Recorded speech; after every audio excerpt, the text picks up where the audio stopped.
In this video, I will talk about two things.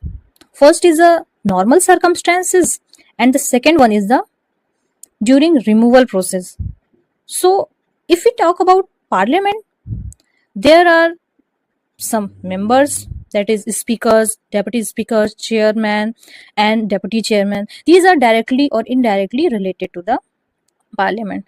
So what happens when there is normal circumstance and what happens when there is a removal process going on? So starting with normal circumstances, first talk about speaker. Speaker is a member. Yes, of course, speaker is a member of parliament. He can preside and he cannot vote in the first instance, but he has casting vote. Next is the deputy speaker. Of course, he is also a member and he can preside and he cannot vote in the first instances, same as the speaker, and he has casting votes.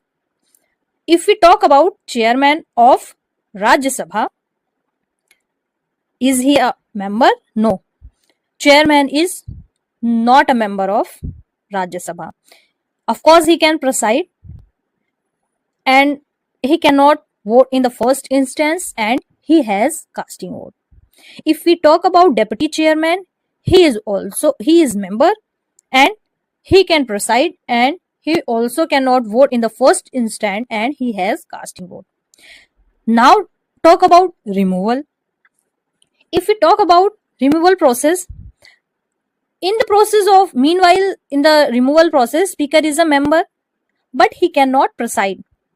He has first vote but he cannot perform his casting vote. If we talk about deputy speaker, he is a member, he cannot preside, he has first instant vote but there is no casting vote. If we talk about chairman, he is not a member and cannot proceed. He has not first instant vote power and casting vote power. So everything is no. If we talk about deputy chairman, he is a member, yes. He can preside, no. First instance may he can vote, but there is no casting vote in case of deputy chairman if removal process is going on. So these were that.